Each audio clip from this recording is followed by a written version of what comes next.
Agora, Mauro César Pereira, né?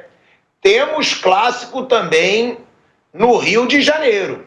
Vamos ter a final, Fla-Flu, né? Flamengo e Fluminense. O Fluminense é um adversário que dá muito trabalho para o Flamengo.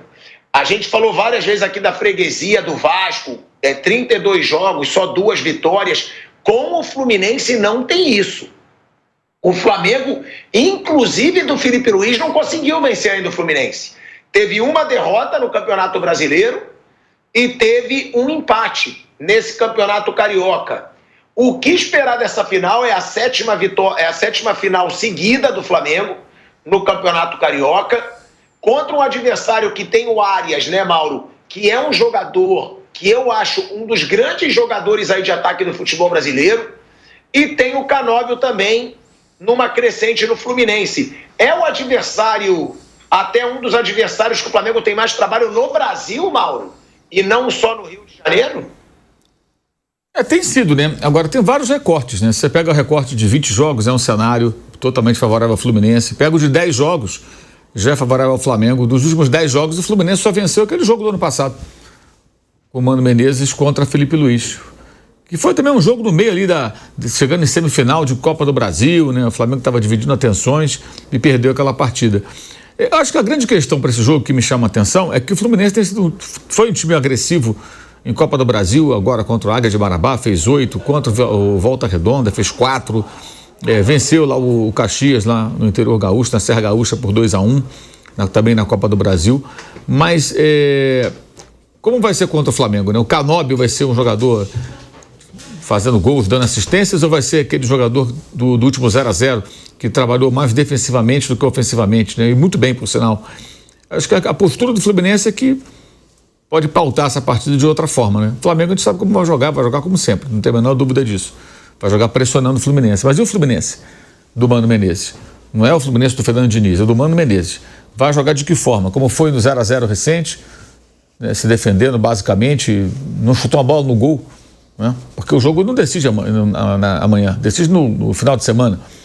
É o jogo decisivo. Ele pode simplesmente jogar para empate e para tentar resolver no outro jogo. Então, acho que a estratégia do técnico do Fluminense é que vai definir mais ou menos o que pode ser esse jogo, né? Vai encaminhar aí essa partida. É um jogo que o Flamengo costuma ter trabalho e tem aí um baita desfalque, tá? O Flamengo vai ter o desfalque do Bruno Henrique, provavelmente para os 2 jogos, hein? Mas, Mauro, você tem esse retrospecto? Você falou isso há pouco tempo, né? Ou não? Você não tem agora em mãos? Existe o seguinte, entre 21 e 23, houve um momento que o Fluminense ganhou 7 jogos em 10. Perdeu 2 e empatou 1. Isso foi entre 21 e 23, tá? Começa na pandemia e termina naqueles 4-1 da final do Carioca de 2023. De lá para cá, o Fluminense só ganhou o Flamengo uma vez. Uma vez, perdeu 4 e empataram 5 vezes. Então, aquele momento que o Fluminense ganhava do Flamengo seguidas vezes, foi há 2 anos que terminou. Depois ganhou uma vez só. Perdeu 4 partidas e empatou 4. Algumas, como esse 0-0 recente, o Fluminense só atacou. Jogou para empatar. Não estou uma bola no gol. E naquele momento, o Fluminense precisava vencer para ter chance de classificação. Ele só se classificou, porque depois houve combinações de resultados que foram favorecendo, e ele foi pontuando e se encaixou em 4º. Na fase de classificação, que foi a Taça Guanabara. Então, assim, quando pessoas falam, não, o Fluminense tem sempre... Não tem vencido mais. Houve esse momento que foi, assim, avassalador, entre 21 e 23. 7 vitórias em 10 jogos.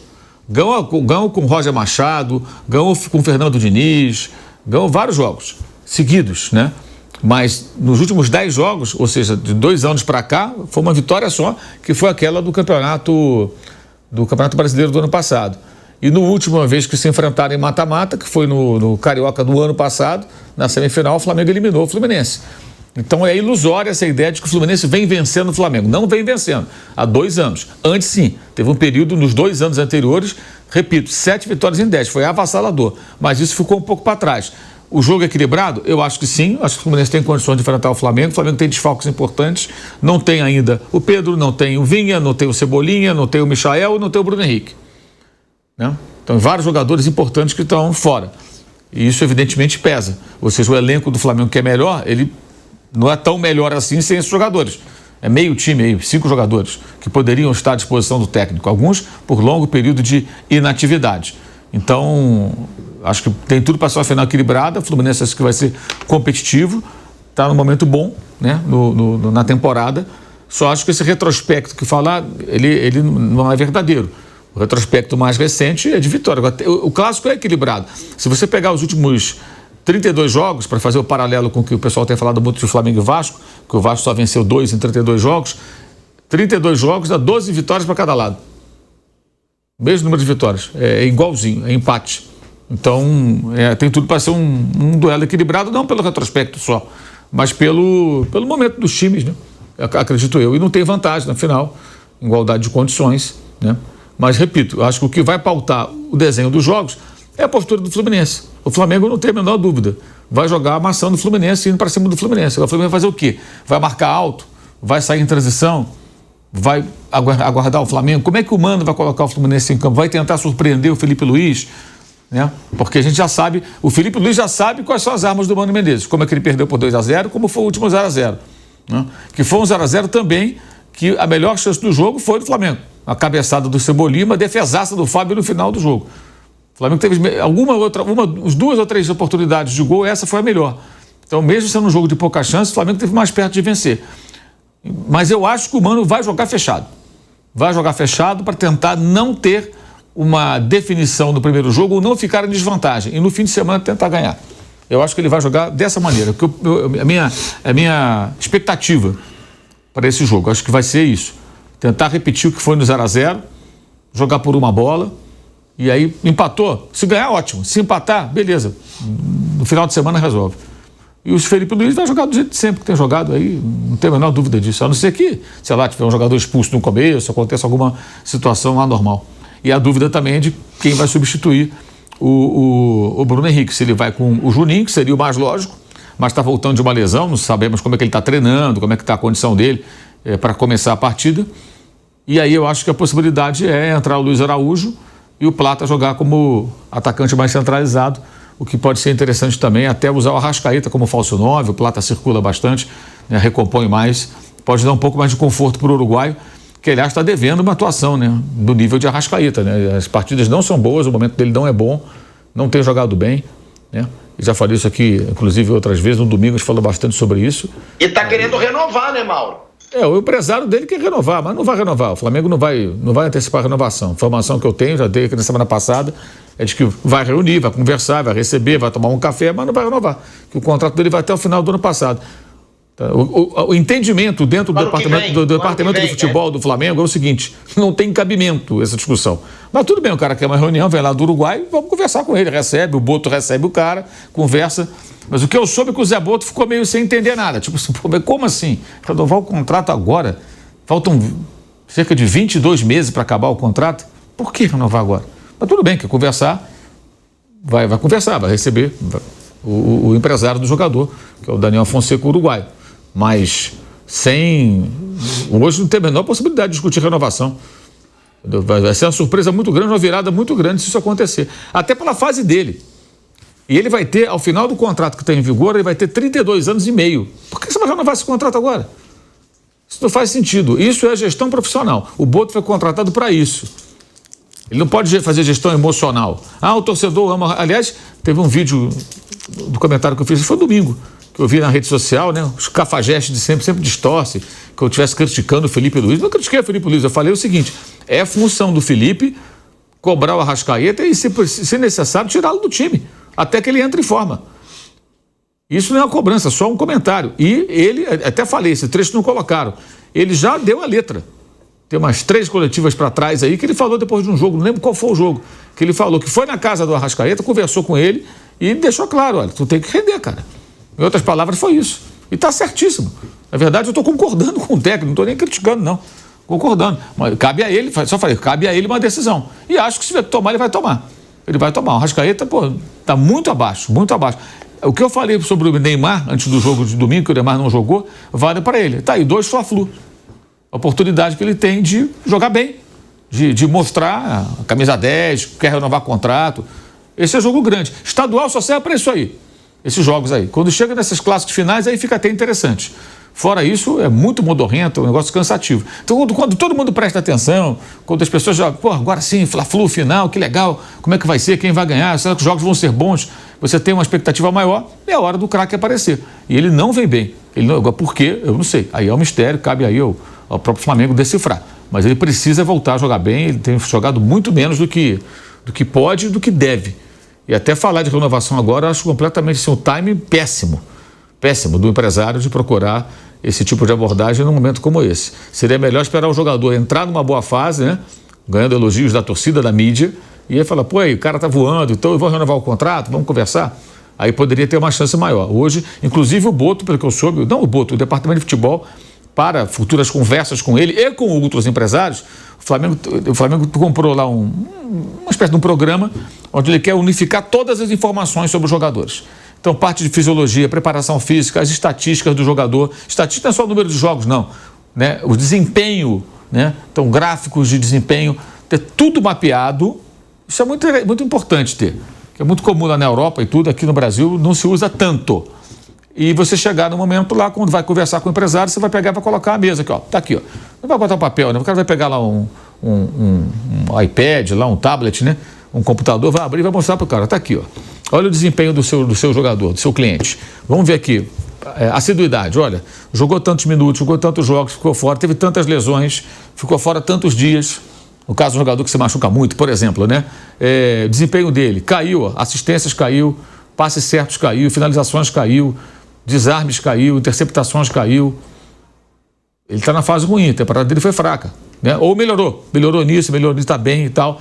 Você discutir em cima disso. Se chegarem a esse ponto, vão estar de parabéns, que isso é profissionalizar o departamento e as negociações. Da mesma forma que cabe ao empresário do jogador sempre levar esse tipo de argumento para reivindicar um aumento de salário, coisa parecida.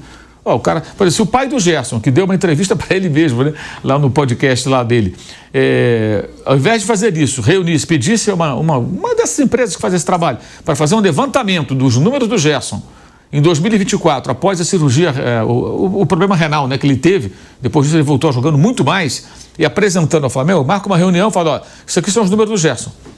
Fiz questão de fazer um levantamento. Depois da cirurgia, olha como ele melhorou em todos os fundamentos. Vai ter vários. O único que ele não deve ter melhorado é chutar para o gol, né? Que ele não chuta no gol. Você tem que melhorar. Raramente chuta. Eu quero discutir um contrato com meu filho. Eu quero melhorar a condição dele. Não é nele que discute isso, mas tem um empresário que faz isso, mas ele participa de alguma forma. Né? E ele apresentar, falar, olha, o garoto está jogando bem, a gente quer que ele continue no Flamengo, já saiu 2 vezes do Brasil, né? Fazer um contrato mais longo, o contrato dele acaba... acho que no ano que vem também, no 27, agora não lembro de cabeça, mas enfim, tem muito tempo de contrato. A gente quer prorrogar o contrato e tal, e negocia. Vale para os dois. E o Flamengo está fazendo isso e é provável até, se tiver esse mapeamento pronto, que no próxima conversa com o empresário do Uruguai, do Arrascaeta, eles levem essas informações para justamente poder balizar a conversa e mostrar com argumentos. Olha, eu não vou renovar o contrato porque não é momento, não é interessante para o clube por isso, isso e isso. O contrato está em vigor. Isso é uma loucura, né, gente? Renovar contrato quase 22 meses antes do final para um jogador que não está em boa fase. E quando a gente fala que não está em boa fase, não significa não gostar do jogador. Então, eu acho ele ótimo. Só que ele tem que jogar bem.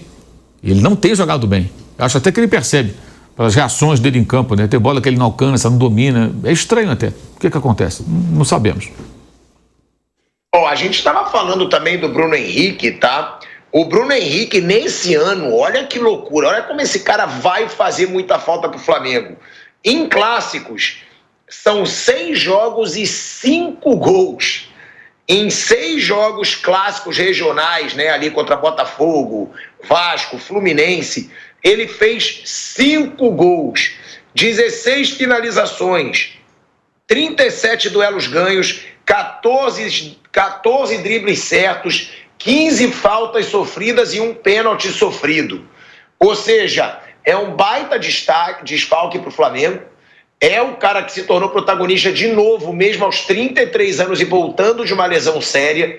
Né? O próprio Mauro disse aqui que é o maior ídolo da geração, que passou realmente o Gabigol. Por tudo que aconteceu com o Gabigol, a forma, comportamento, indisciplina, a forma como saiu do Flamengo, e o Bruno Henrique ficou. é um cara que é pouco midiático, mas que faz muito pelo Flamengo e que provavelmente vai ficar fora aí. Além dele, o Michael também fora e o Cebolinha também fora. Ou seja, Cebolinha tem chance de voltar, Mauro? Não. Não tem chance de voltar também. É o ataque do Flamengo completamente desfalcado e que também seja aí, né, uma chance para o Juninho mostrar alguma coisa. Porque esse Juninho, desde que chegou, não mostrou nada, praticamente, na minha opinião. Né? Agora que tem aí Flamengo 3 desfalques na frente, que o Plata já mostrou muita coisa. Agora que o Juninho mostre aí o que ele pode fazer. Luiz Araújo mostra constantemente, Plata. O Juninho, desde que chegou no Flamengo, nada.